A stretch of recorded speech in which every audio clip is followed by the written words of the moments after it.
America Iran போர் பதற்றம் தணிகிறது. 2 வார தற்காலிக போர் நிறுத்தத்திற்கு இரு நாடுகளும் ஒப்புதல்.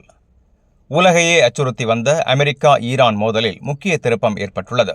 அமெரிக்க அதிபர் டொனால்ட் ட்ரம்ப் ஈரானுடன் 2 வார தற்காலிக போர் நிறுத்தத்திற்கு ஒப்புக்கொண்டதாக அறிவித்துள்ளார். இந்த ஒப்பந்தத்தின் முக்கிய நிபந்தனையாக உலக வர்த்தகத்திற்கு முக்கியமான ஹோர்முஸ் நீரிணையை மீண்டும் திறக்க வேண்டும் என அமெரிக்கா வலியுறுத்தியுள்ளது. அதற்கிணங்க 2 வாரங்களுக்கு கடல் போக்குவரத்துக்கு பாதுகாப்பான வழிச்சாலையை வழங்க தயாராக இருப்பதாக ஈரான் தெரிவித்துள்ளது. இதே நேரத்தில் ஈரான் வெளியுறவு அமைச்சர், எங்களை யாரும் தாக்காதவரை நாங்களும் தாக்க மாட்டோம் என்று உறுதியளித்துள்ளார். இது மோதல் தற்காலிகமாக தணியும் சாத்தியத்தை உருவாக்கியுள்ளது. ஆனால் இந்த ஒப்பந்தத்திற்கு முன்பு நிலைமை மிகுந்த பதற்றமாக இருந்தது. அமெரிக்கா ஈரானின் முக்கிய எண்ணெய் ஏற்றுமதி மையமான கார்க் தீவு உள்ளிட்ட பல இடங்களில் கடுமையான தாக்குதல்களை நடத்தியதாக தகவல்கள் வெளியாகியுள்ளன.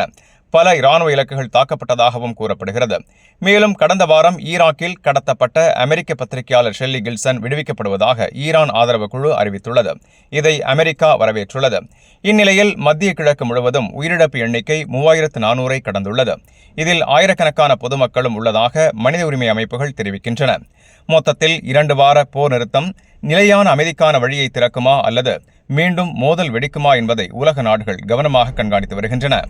இந்த செய்தி உங்களுக்கு பயனுள்ளதா இருந்தா வீடியோவை லைக் பண்ணுங்க, உங்க கருத்தை கமெண்ட்ல பதிவு பண்ணுங்க. மேலும் வளைகுடா மற்றும் உலக செய்திகளை உடனுக்குடன் பெற Gulf 360 நியூஸின் தமிழ் சேனலை சப்ஸ்கிரைப் பண்ண மறந்துடாதீங்க.